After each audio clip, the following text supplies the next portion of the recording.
E aí, galera, estamos aqui em mais um grupo de estudos de Go. E hoje a turma tá toda aí, tem uma patota, 13 pessoas. E hoje nós vamos refazer a palestra que eu fiz ontem, que não pôde ser gravada por causa de problemas de equipamento e tudo mais.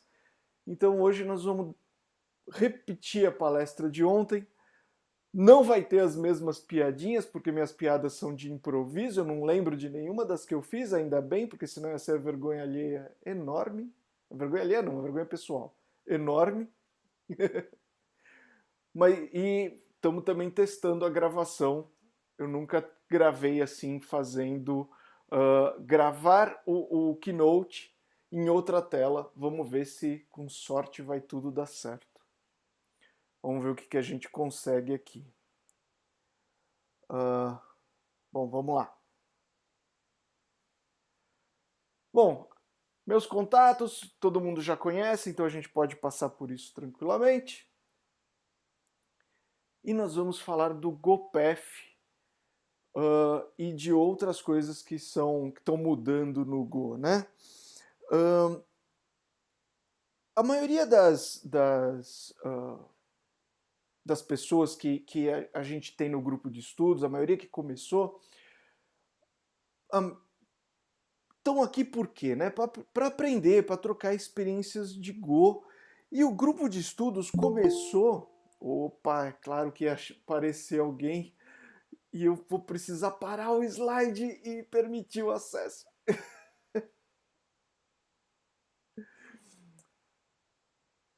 Retomando. Bom, o grupo de estudos começou com a ideia da gente ajudar quem está começando. Mas qual que é o alvo da nossa galera? Né? Qual é o alvo de quem a gente quer ajudar? O alvo do grupo de estudos é ajudar aquele programador que ele é o pistoleiro solitário, né? Essa expressão é uma expressão antiga e significa mais ou menos assim: o pistoleiro solitário é aquele cara que ele é o único cara de TI da empresa. Ele passa o cabo de rede, faz o café, configura a impressora e desenvolve o sistema da empresa. Geralmente é um ou dois ou três no máximo, né? E essas pessoas, quando vão programar, elas, por exemplo, controle de dependência não existe. Controle de versão é um diretório com a data, né? Quem já não fez isso?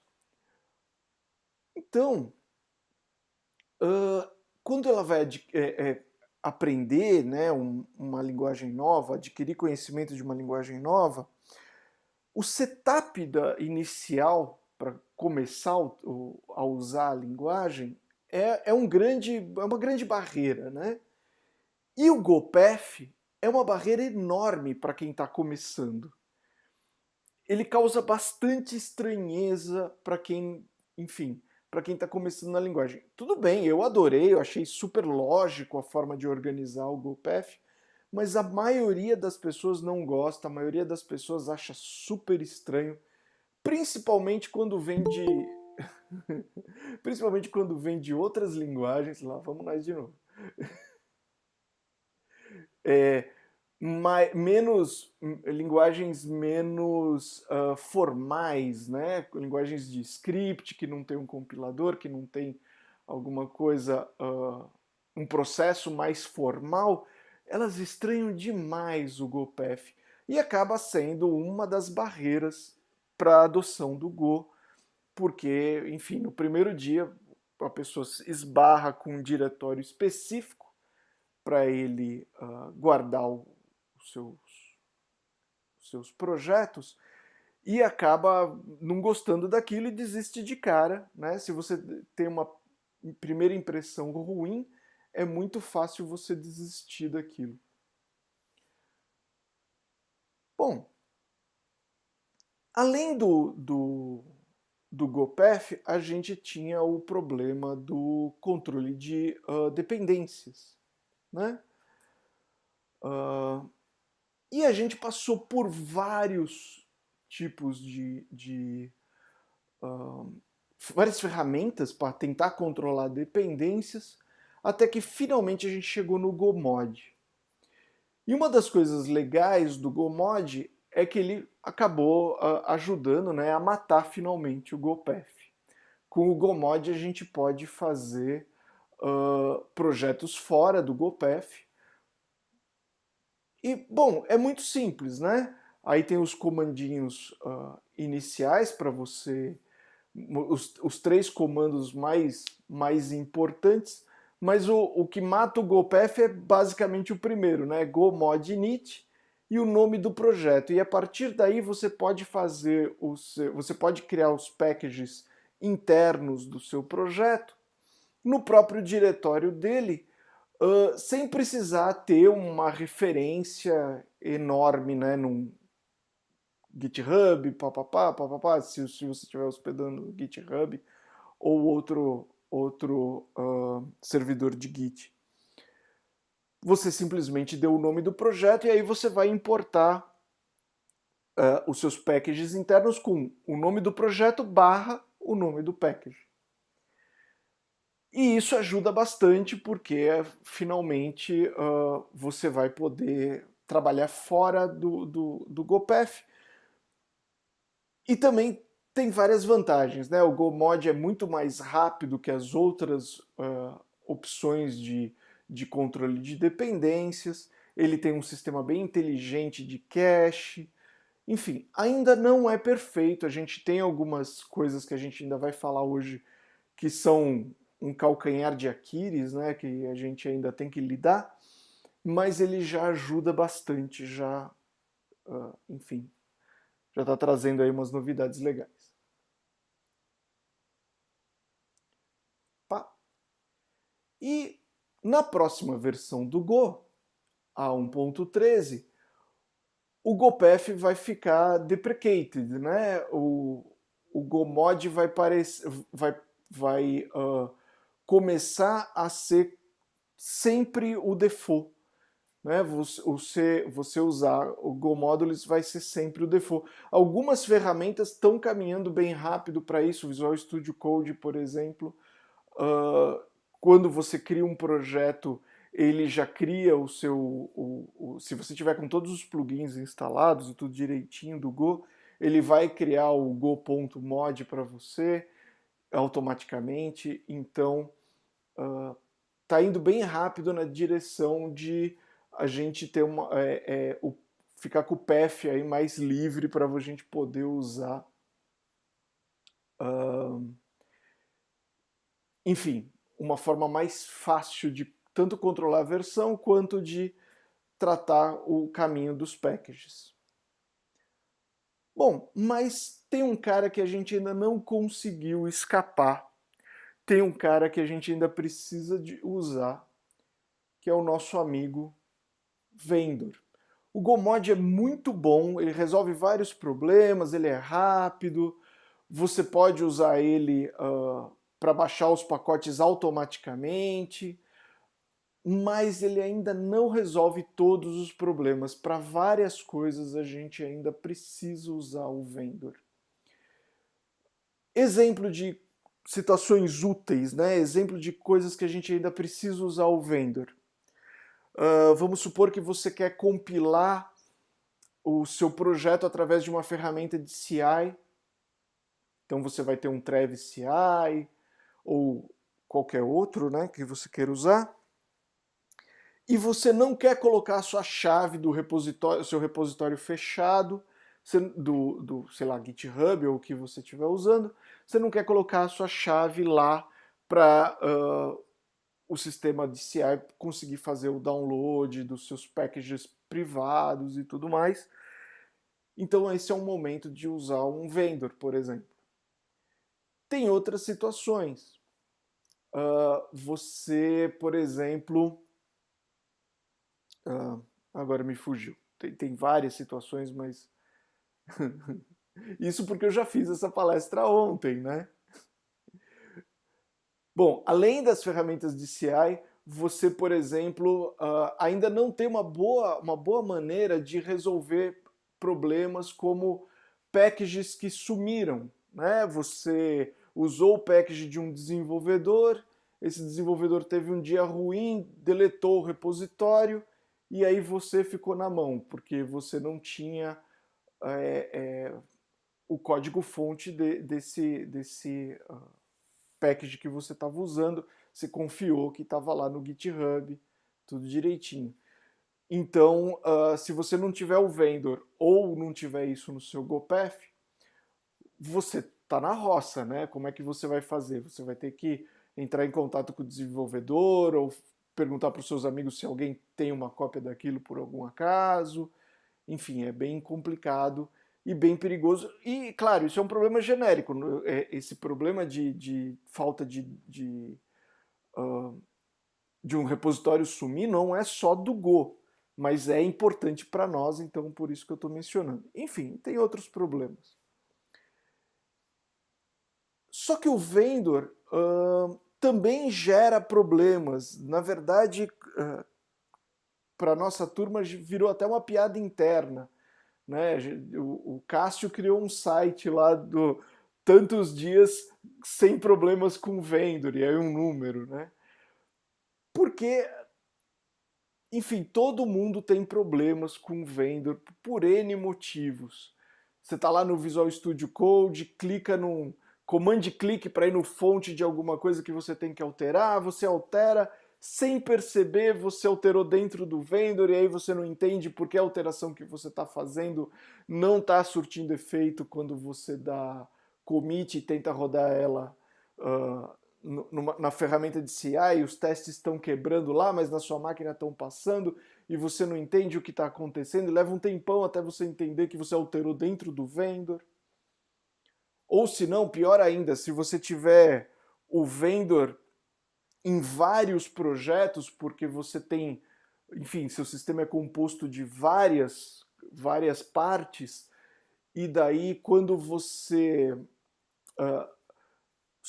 você faz alterações e você sobe o seu projeto e o repositório A compila e passa em todos os testes, o repositório B compila e passa em todos os testes, mas quando você sobe o A e o B ao mesmo tempo, eles dão problema porque e não passa e quebra os testes, porque na verdade o que estava acontecendo é que os repositórios estavam usando a versão do vendor e não a versão que está enfim, no repositório mesmo.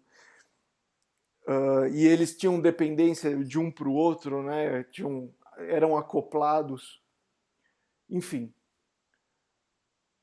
problemas de gerar acoplamento, nossa, acoplamento acidental, enfim, vários problemas que a gente ainda não resolveu com o vendor. E tem várias pequenas soluções para isso. Uma que a gente estava discutindo ontem, por exemplo, era que o ideal seria ter um servidor centralizado que fizesse proxy de GitHub, de todos os repositórios que você queira baixar o seu package, só que quando você tentasse baixar o package pela primeira vez, ele guardaria uma cópia daquela versão exata e daí para frente você poderia simplesmente requisitar desse servidor e esse servidor seria confiável e você não precisaria ter o vendor porque você tem esse servidor confiável que você pode baixar de lá. Enfim, existem iniciativas para isso. Se você procurar no GitHub, tem servidores de proxy assim que já tentam fazer esse serviço. Tem várias pequenas iniciativas começando, mas nenhuma ainda é canônica da linguagem. Então, por enquanto, a gente ainda está preso no vendor, tentando aí achar alguma coisa que seja canônica e que funcione. Bom, mas o que fazer então para tornar o uso do vendor e dos seus pacotes, do seu sistema mais fácil de usar e mais difícil de dar problema, né? Mais difícil de você ter os problemas que a gente teve com o vendor. E pensando nisso, eu bolei 3 regrinhas, que claro que a ideia não é só minha, né? Foi bastante tempo conversando com o pessoal e tentando esclarecer o que dava errado e o que dava certo. Então a gente fez 3 regrinhas e vamos discutir elas. Bom, a primeira delas é, na verdade, bem simples, mas a gente começou errado várias vezes, que é assim, se é um aplicativo, se aquele código ele tem um main que gera um executável, ele não pode ser package de outro programa qualquer. Isso evita vários problemas. Se você tem ali um package interno desse programa, né, desse sistema que você está trabalhando, e esse package é útil para outro programa, o que você tem que fazer? Você tem que tirar ele desse repositório, abrir um outro repositório, e aí ele fica sozinho lá nesse repositório, e ele agora é dependência dos dois programas que usam ele. Não deve se colocar um dentro do outro simplesmente, né?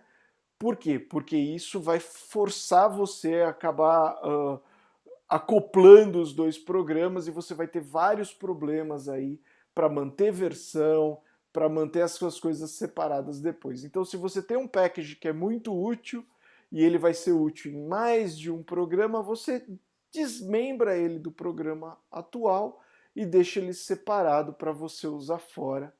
Vai poupar aí várias horas de debug para você.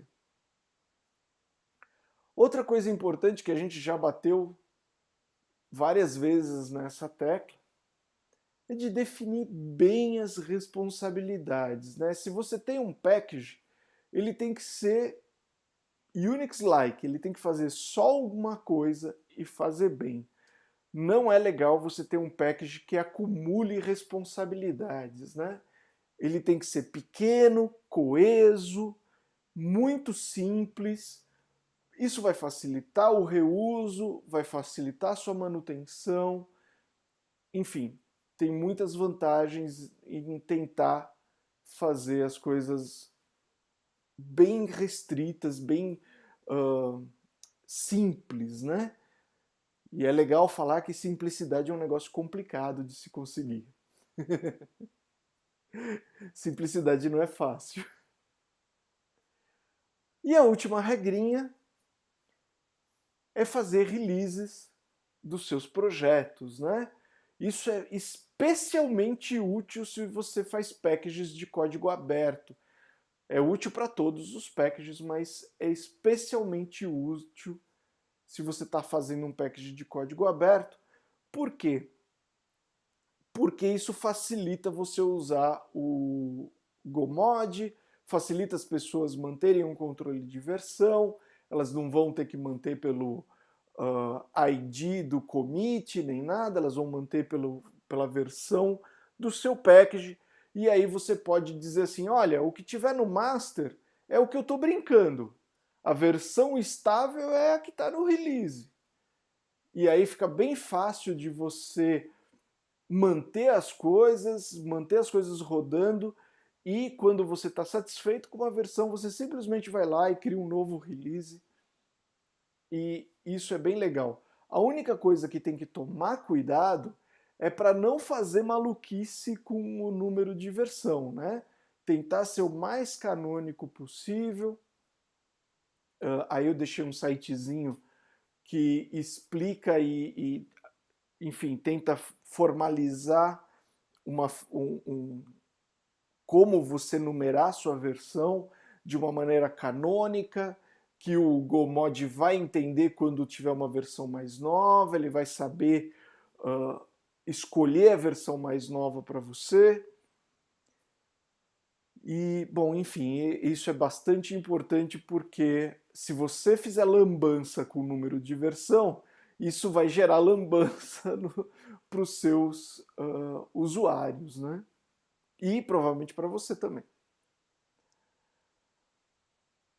Aí tem essa piadinha que enquanto eu estava pesquisando e montando os slides, ela apareceu no meio da brincadeira, que é bem relevante, né? Porque era exatamente disso que eu estava falando. número de versão que não é standard, acabou com a dependência do package. E é isso, galera. Foi essa palestra de ontem. Sem as piadinhas, infelizmente, eu não consigo reproduzir as minhas piadinhas. Bom, mas uma coisa que a gente bateu bastante papo ontem foi sobre os problemas de vendor. Eu vou abrir um segundinho aqui para ver se a galera vai ter alguma coisa para falar. E aí a gente para e vamos para o Out of Recorders. Alguém quer falar alguma coisa sobre problemas que teve com vendor, sobre as dificuldades de manter controle de dependências em Go? O pessoal às vezes fica tímido. Ninguém quer participar? Lembrando que está todo mundo no mudo, hein? Se for falar, tira do mudo. Poxa, ontem foi tão legal, todo mundo participou, tudo bem que era ao vivo, né? Mas. Bom, então vamos fazer o seguinte. Quem quiser bater papo depois sobre mais problemas de vendor, problemas com controle de dependências, como usar o GoMod, é só me chamar, a gente bate papo. Enfim, tem bastante material também no grupo de estudos, não é a primeira vez que a gente fala de GoMod, não é a primeira vez que a gente fala de vendor, enfim, controle de dependências. E agora a gente vai para o Out of Recorders, e que aí o pessoal fica mais livre de falar fora da gravação. Até mais, pessoal!